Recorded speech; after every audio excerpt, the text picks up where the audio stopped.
Yo, what's going on guys, it's Aaron and welcome to another video on my channel. Alright, so today I'm going to make something special. Since this Path to Nowhere has been blowing out recently and I've given it a shot, and trust me, this game is somehow addicting. It doesn't appeal to a lot of people because of the art, but I believe some people actually likes the art. For me personally, it gives me a Korean manhwa vibe art, and then I think it's really good. The game is actually somehow addicting since the gameplay is similar to Arknights, except you can actually move characters around, and then there's no really point. If the character dies, then it will die. You can't put it back. Anyway, so what this video is about is I'm gonna give you guys guides on like what character you should build to help you progress in the story. This is mainly my opinion. They are called sinners. I don't really like the sound of that, but this game is basically like you're arresting criminals that are loose outside of the world, and then shackling them, control them to make them yours, and well, basically you command them. I don't want to waste too much time, so I'll get straight into the point on what characters you can use to help you boost your story progress. Alright, first of all, I'm gonna start with B ranks. So we're gonna start with B ranks. Now, B ranks, there are multiple ones that I recommend you to build. Now, the first four is actually what I recommend: Kelvin, Hela, EMP, and KK. Now, KK is gonna be really good for defense. Defensive abilities, he's decent. She's decent, I mean. She can block too. Now, usually you want to like bring one defender that blocks two, because there are those slugs that split into two and it will leak towards your HP point, and you will not want that. Trust me, I've been frustrated about that for so long. EMP is a really good sniper to build. She is really underrated. Like you are free to build her and she'll still be relevant in the story. Like she's really useful. Now, what her skill does is this: she shoots a lethal arrow at the enemy with the lowest 60% on single grid, dealing 800% of the attack damage, physical damage, and 1 core damage. Now, this is literally a drag skill. And the damage percentage, like the damage cap is insane, let me tell you. The electro arrows, like even for a B rank, she deals shit ton of damage. Definitely recommend you guys to build her, but because I have better units, that's why I didn't build her. But I will definitely build her like really soon, because her skin is like day 7 login for free. You can definitely get it for free if you keep playing for 7 days. Now, Hela in one way, you can compare her to Thorns in the game, whereas that's her passive. So if Hela takes no damage for 4 seconds, she then restores 4% of her HP max per second. Now, for Thorns in Arknights, she's different, because for Thorns, if he attacks, then the regeneration will stop. That means if he takes action, the regeneration will stop. But for her, if she's attacking but she's not taking any damage, it will continuously regen her HP until the enemy decides to hit her. It's a really good self-sustainability in my opinion. And her ultimate is basically just increase her attack and makes her like a 2-hit strike. Usually it's just a 1 single strike, but you know, personally I think she's quite decent. Maybe in many people's opinions, like she's not too good, but for me she did help me quite a few times whenever I needed her. I do like her a lot too. Like the character development in the story is actually pretty nice. I really like her as well.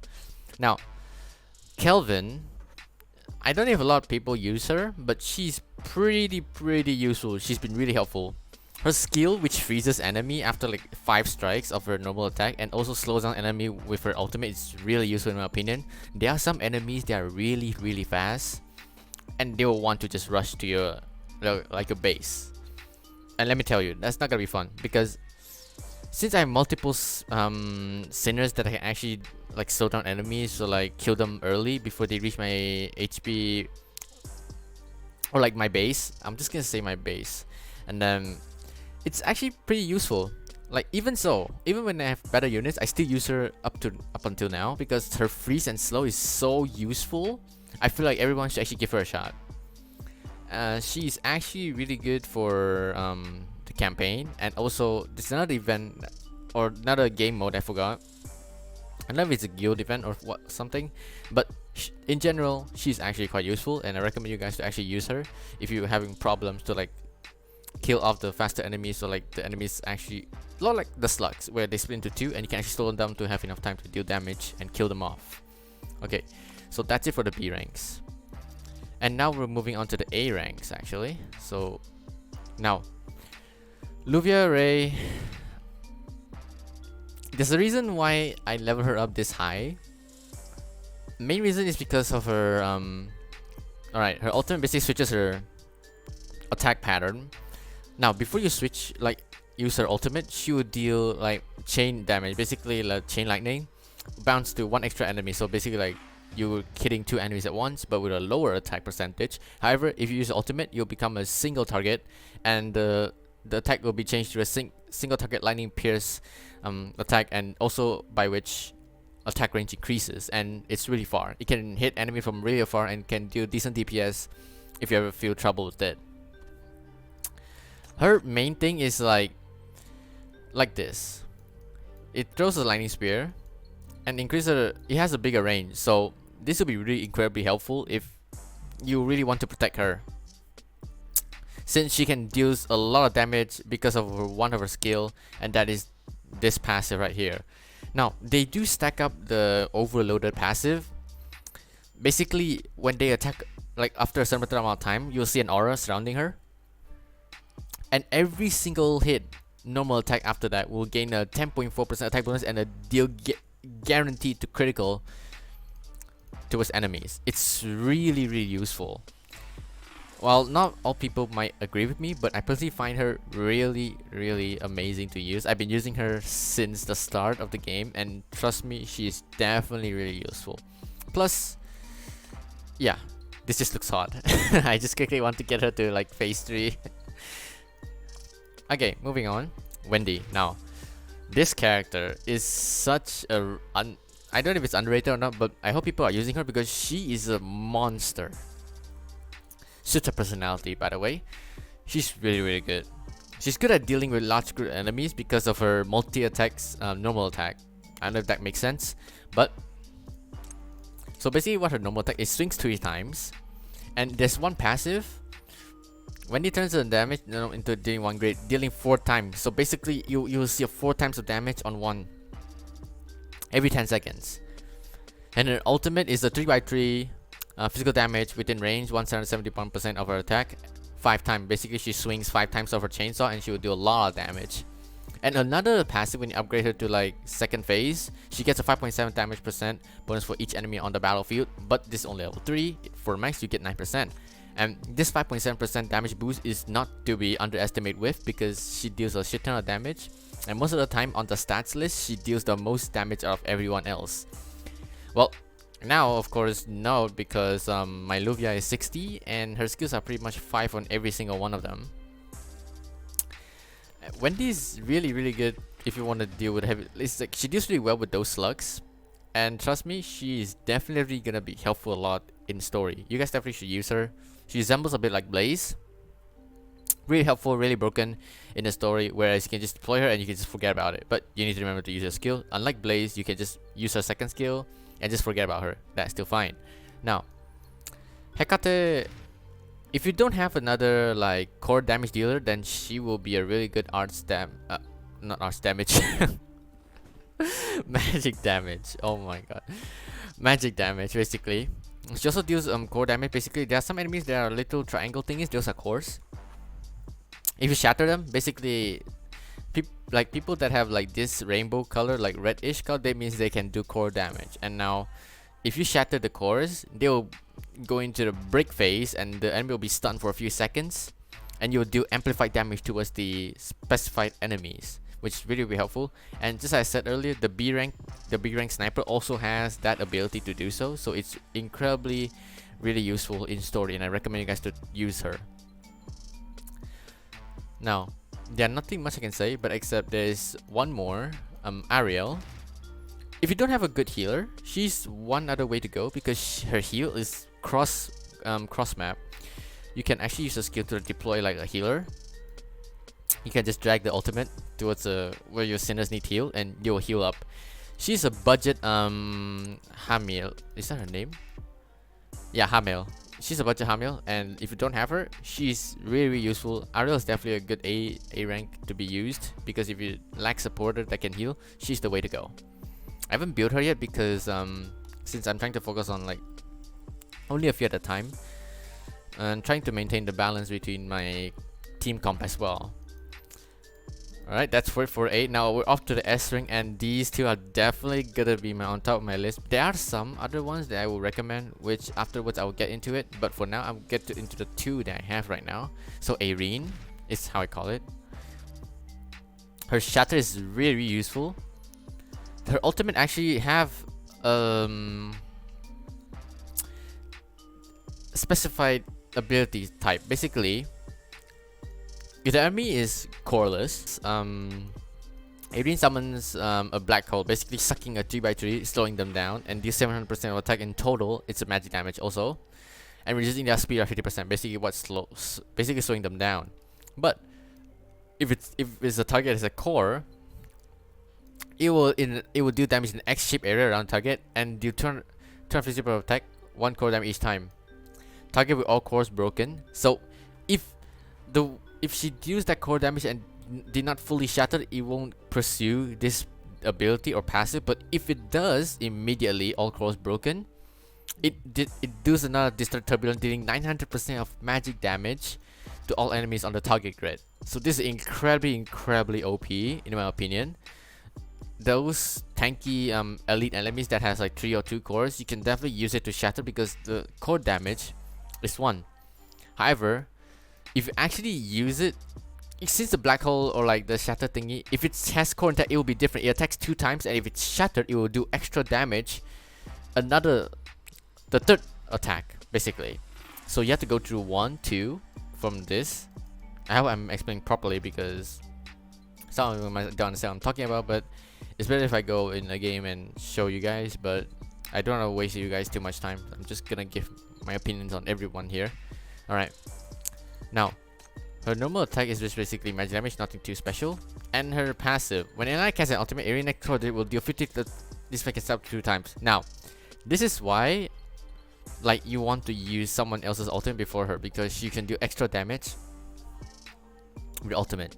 And with another passive, when it's phase 2, it's between the crosshair of the chief. Basically, you deploy her near the chief, basically us, and she generates 1 energy for the chief and 5 energy for herself every 30 seconds. The 1 energy for the chief is basically for your other skill, our main skill. There are different types of chief skills they can bring to the game, which I'll get into it later. But this is basically reduce the time interval to 20 seconds for maxing it. Now, Hamil, undoubtedly one of the best healers in the game, or support. She cannot block enemies, nor can be targeted by enemy. Basically, enemy will just pass through her and she can't do anything. Basically, she's just an on-field supporter, just focusing on healing, and let me tell you, her healing is insane. I haven't unlocked her to passive yet, but healing is increased by she will be increased 10% of healing, which is amazing. Now, this basically will basically spread her healing to global. However, the global range, of course, it means less healing, but the ones that near her will be get profited a lot, because she heals way more when there are sinners near her. But if it's not, it will be a bit lower. Her ultimate basically boosts her healing abilities, which is really useful if it's a dire situation and you don't have health healing. If you have the skill at the time, it will really save you big time. I don't have to say too much about her. All she does is she heals. A really good healer. And yeah, a lot of people actually reloading for Hamil. I don't know, but Hamil is definitely tier 1 on every single game content ever if you require healing. Now I'm gonna move on to some other S rank characters that I don't have, which to show you guys like what they are like. Alright. Now, where is she?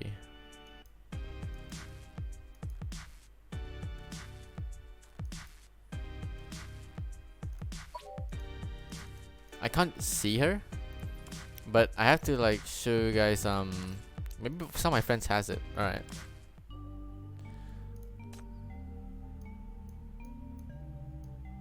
Oh yeah, the Nox. You can get her for free for the 7-day quest. But if she's basically a free OP character in the game. She can dominate every single game content that you will have, because her ability is just that good. Trust me, you're not gonna regret building her. I'm literally on day 5 right now, but she is really good. People who have Nox early is because they got her by off banners, so that's why they have her early. Trust me, she packs a punch. I tried her on the trial and she really does. There's one time at a story where you can actually use her for free and you will know how strong she is. Now, another one would be her. Bai is really good at multiple core damage shattering. She's really OP. Her ultimate basically allows her, she will have 3 charges. If you move her once, she will deal a cross damage, basically like a plus sign. And then enemies around you will get shattered with 1. She can also do 1 core damage. Basically, she can move 3 times. So enemy with 3 cores will get shattered immediately if you move it near the enemy. And she does shit ton of damage as well. I'm hoping to get her off banner as well, but well, luck is not on my side unfortunately. Her skill is definitely useful, but I'll leave it to you guys to read all of it, because I don't want to waste too much time for you guys of actually watching this video. That's all for this video, because I'm just recommending like my set of lineups for you guys if you're actually having a hard time in the game. And what I suggest you to do is, since there are like 8 chapters right now, what I recommend you guys to do is don't always miss out on these things like your dailies. This story memories is a thing that they give for it's like artifacts, you can say that. Yep, artifacts. It's just what it is. Alright, now that's gonna be it for this video. Now, before I load, Potestas is what the chief skills are. These are chief skills. Basically, you get one of the charges for I believe it's shattering it, or chief actually gets land a hit on someone else. I don't know how it works yet, so don't take my word for it. But chief skills are really important in the game. It might change the game around if you're having a hard time. So yeah, don't deny these, because you need to read out the skills and then arrange what skills to be used on that certain level, because it will really help big time, and trust me, it really does. Alright, that'll be it from me. My name's Aaron. Hope you guys are having a nice day, and if you have any questions about the game, feel free to leave it in the comments below. I'll try to answer all of them. I'm really active at answering people's questions, or if you leave a comment, if you want to chat, I'm fine to do that. But anyway, thank you guys so much for watching. I'll be streaming Genshin Impact 3.2 2 days from now, and I hope you guys enjoy this video too. Also, if you guys can make it to my stream, I'll really appreciate it. I don't really mind the amount, but if there are people watching even after my stream, I'm more than grateful for people to actually tune in and watch me. Alright, that'll be it from me. Don't forget to touch grass. I've been staying in this home for like a few days. I did go out, but just work and then come back and, you know, do my stuff. Alright, see you guys in the next video, or rather, I'll see you guys on my live stream on 2nd of November for Genshin Impact.